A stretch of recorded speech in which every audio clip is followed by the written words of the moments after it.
ফেব্ৰুৱাৰী মাহত 29 তাৰিখলৈ ইয়াত সকলো আনএমপ্লয়েড ৰেজিষ্ট্ৰেশ্যন কৰা এমপ্লয়মেণ্ট এক্সচেঞ্জৰ ৰেজিষ্ট্ৰেশ্যন কৰা সকলো মানুহে যাতে ইয়াত পুনৰ পঞ্জীয়নটো কৰে। এই চাকৰিৰ কাৰণে তেওঁ কোৱালিফাইড। আজি কিছু নমস্কাৰ, কুমৰকচুদম কুলুম্বাই লগতে কাৰ্ডম। কি খবৰ? মোৰ খবৰ ভালে আছে। তো বৰ্তমান আছোঁ ফিল্ডতে আৰু ৰানিং চেনিং কমপ্লিট কৰিলোঁ। লগতে এটা ভিডিঅ' মই অলৰেডি অলপ আগতে এটা আপলোড কৰিছিলোঁ যোনটো এমপ্লয়মেণ্ট এক্সচেঞ্জ চাৰ্টিফিকেটৰ বিষয়ে। তাতে বহুখিনি মই পইণ্ট কৈ দিলোঁ, কিন্তু বহুখিনি পইণ্ট থাকি গৈছে। এই ভিডিঅ'তে সকলো জনাব চেষ্টা কৰিম। মই নকওঁ, আমাৰ অসমৰ বৰ্তমানৰ স্কিল ডেভেলপমেণ্টৰ minister, cabinet minister Jayanta Malla Baruah ছাৰে যোনটো এটা ভিডিঅ' আপলোড কৰিছিলে, তাত ভালকৈ তেওঁ বেনিফিট লগতে আপোনালোকক কিয় কৰিব লাগে সকলো তেওঁ ভালকৈ কৈছে। এইটো মই কোৱা নাই, আমাৰ অসমৰ কেবিনেট মন্ত্ৰীয়ে কৈছে। এইটো কাৰণে বিশ্বাস কৰিব পাৰিব আপোনালোকে। লগতে যিমানখিনি বৰ্তমান অসম পুলিচৰ কাৰণে লাগি আছে, লগতে যিমানখিনি চাকৰিৰ কাৰণে লাগি আছে, সকলোৱে কৈছোঁ যিমানখিনি মোৰ ভিডিঅ' ভালকৈ চাই, যোনে মোক ভালকৈ চিনি পায়, তেওঁলোকক এটাই ৰিকুৱেষ্ট কৰিম যে আপোনালোকে সোনকালে প্ৰেক্টিছ কৰা আৰম্ভ কৰক। আমাৰ যিমানখিনি বৰ্তমান ইয়াৰে আছে, লগতে মই যিমানখিনি এতিয়া বৰ্তমান গৈ আছোঁ ধেমাজি, গোলাঘাট, তাতে বহুখিনি কেণ্ডিডেটে ভাল প্ৰেক্টিছ কৰি আছে। বৰ্তমান টাইম পোৱাৰ কাৰণে আপোনালোকৰ কম্পিটিশ্যন লেভেলটো বেছি হ'ব। লগতে হয়তো ভালকৈ গম পায় জুন জুলাইত হোৱাৰ কথা ওলাইছে ইণ্টাৰভিউটো। হয়তো জুন জুলাই হ'লে আপোনালোকৰ বৰষুণৰ কাৰণে কম্পিটিশ্যনটো বেছি টাফ হ'ব। এইটো কাৰণে কষ্ট কৰিব লাগিব। আৰু এটা কথা সদায় মনত ৰাখিব যে কালি পেট লগতে আপোনালোকৰ কালি পকেট যোনটো আপোনালোকক শিক্ষা দিব, সেই শিক্ষা আপোনালোকে কঠোৰ নাপাব। আৰু আপোনালোকৰ যিমানখিনি টকা থাকিলেও আপোনালোকে এটা গড়ি কিনিব পাৰিব, কিন্তু সময় কেতিয়াও আপোনালোকে কিনিব নোৱাৰে। যেনেকৈ পইচা থাকিলে যেন আপুনি খাদ্য কিনিব পাৰিব, কিন্তু ভোক কেতিয়াও কিনিব নোৱাৰে। এইটো কাৰণে সময় থাকোঁতে সময়টো ভালকৈ ইউজ কৰক।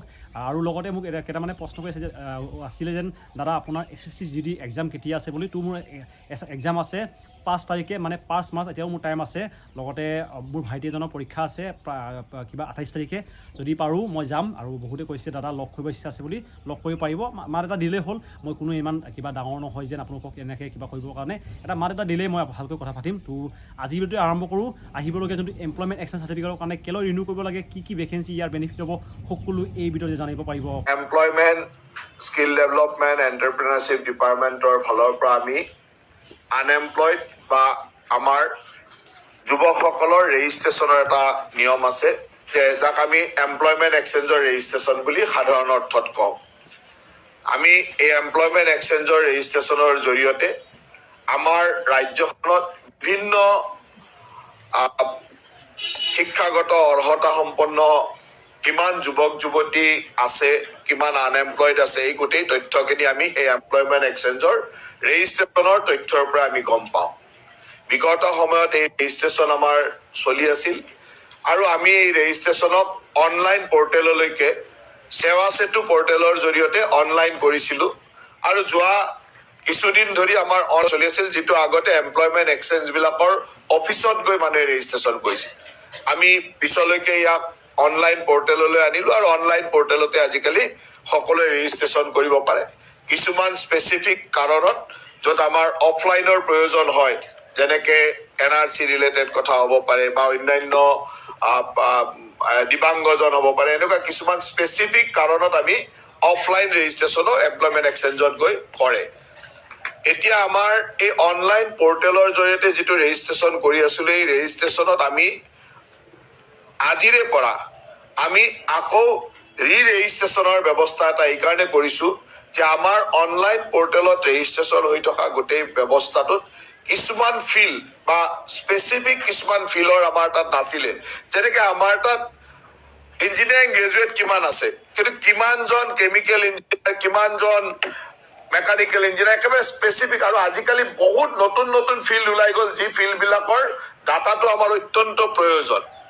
সেইকাৰণে আমি এতিয়া অনলাইন পৰ্টেলত ৰেজিষ্ট্ৰেশ্যন কৰি থকা সকলো ৰেজিষ্ট্ৰেশ্যন পঞ্জীয়নভুক্ত যুৱক যুৱতীক আমি আজি এই প্ৰেছ মিটৰ জৰিয়তে আহ্বান জনাইছোঁ যে অহা 2টা মাহ, জানুৱাৰী মাহ আৰু ফেব্ৰুৱাৰী মাহ, এই ৰেজিষ্ট্ৰেশ্যন খোলা থাকিব। ফেব্ৰুৱাৰী মাহৰ 29 তাৰিখলৈকে এই ৰেজিষ্ট্ৰেশ্যন যাতে সকলোৱে নিজে নিজে এই অনলাইন পৰ্টেলত গৈ কৰে। তেওঁলোকৰ ৰেজিষ্ট্ৰেশ্যন আছে, তাক মাত্ৰ অনলাইনত আপগ্ৰেড কৰি দিব লাগে। তেওঁলোকৰ কিছুমান ডাটা আমি নতুনকৈ বিচাৰিছোঁ।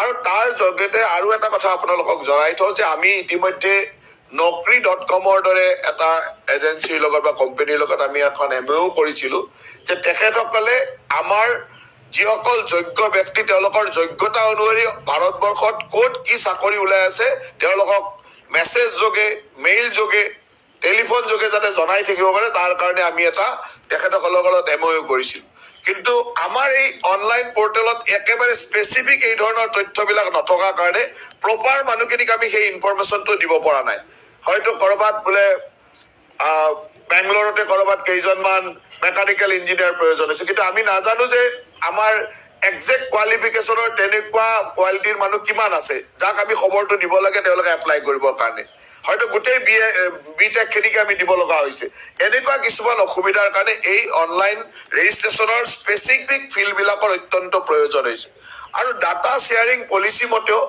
আমি যাৰ ডাটা কাৰোবাৰ লগত শ্বেয়াৰ কৰোঁ তেওঁলোকৰ এটা কনচেণ্টৰো প্ৰয়োজন কাৰণ তেওঁলোকক আমি তেওঁলোকৰ ডাটাটো আমি দিম তেওঁলোকলৈকে তথ্য খবৰ আহিব মেইল আহিব এইখিনিত তেওঁৰ এটা কনচেণ্টৰো প্ৰয়োজন এই গোটেই কথাখিনিক আগত ৰাখি আমি আজিৰে পৰা এই অনলাইন পৰ্টেলটো লাইভ কৰি দিছো অহা ফেব্ৰুৱাৰী মাহৰ 29 তাৰিখলৈ ইয়াত সকলো আনএমপ্লয়েড ৰেজিষ্ট্ৰেশ্যন কৰা এমপ্লয়মেণ্ট এক্সচেঞ্জৰ ৰেজিষ্ট্ৰেশ্যন কৰা সকলো মানুহে যাতে ইয়াত পুনৰ পঞ্জীয়নটো কৰে এই পুনৰ পঞ্জীয়নৰ জৰিয়তে তেওঁলোকৰ যিমানখিনি তথ্য আছে সেই তথ্যখিনি আমি সম্পূৰ্ণৰূপে দিবৰ কাৰণে অনুৰোধ কৰিছো যাতে আমি তেখেতসকলৰ ভৱিষ্যতৰ সংস্থাপনৰ দিশত যথেষ্টখিনি সহায় কৰিব পাৰো দ্বিতীয়তে এই বছৰে ধৰক আমি এতিয়ালৈকে আমাৰ চৰকাৰে প্ৰায় ৮৮,০০০ লোকক চাকৰি দিলে 88,000 লোকক চাকৰি দিলে এতিয়া এমপ্লয়মেণ্ট এক্সচেঞ্জত সেইসকলো আনএমপ্লয়েড হিচাপে সোমাই আছে কাৰণ তেওঁলোকে ৰেজিষ্ট্ৰেশ্যন কৰিছিল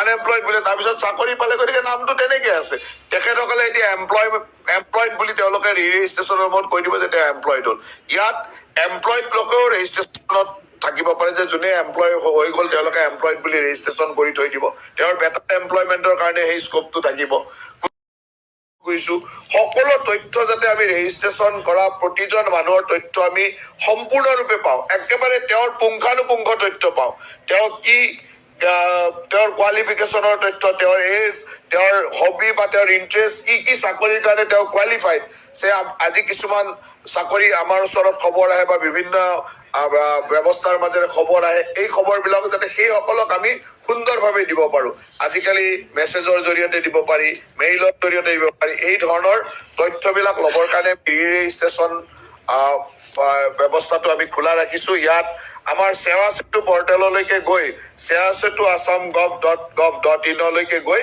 এই সেৱা সেতু পৰ্টেলত আমাৰ যিটো employment.assam@gov.in এমপ্লয়মেণ্ট এক্সচেঞ্জৰ যিটো পৰ্টেল আছে তালৈকে গৈ ইয়াত ৰেজিষ্ট্ৰেশ্যন কৰিব পাৰিব আৰু মই সকলোকে আহ্বান জনাইছো যে অহা ফেব্ৰুৱাৰী মাহৰ 29 তাৰিখৰ আগত যাতে সকলোৱে ৰেজিষ্ট্ৰেশ্যন পুনৰ পঞ্জীয়ন কৰে আৰু পুনৰ পঞ্জীয়নৰ তথ্যৰ পৰাই আমি যাতে ভৱিষ্যতলৈ তেওঁলোকৰ এমপ্লয়মেণ্টৰ সুবিধাৰ কাৰণে বিভিন্ন ধৰণৰ তথ্য তেওঁলোকক যোগান ধৰি থাকিব পাৰো অলৰেডি naukri.com-ৰ লগত আমাৰ এনেকুৱা ধৰণৰ MOU হৈ ৰাখিছে আৰু বিভিন্ন এজেঞ্চিৰ লগত আমি কথা পাতি আছো যাতে আমাৰ ল'ৰা ছোৱালী প্ৰকৃত তথ্যটো ভাৰতবৰ্ষত ক'ত কি চাকৰি ওলাইছে এই তথ্যবিলাক পাই থাকে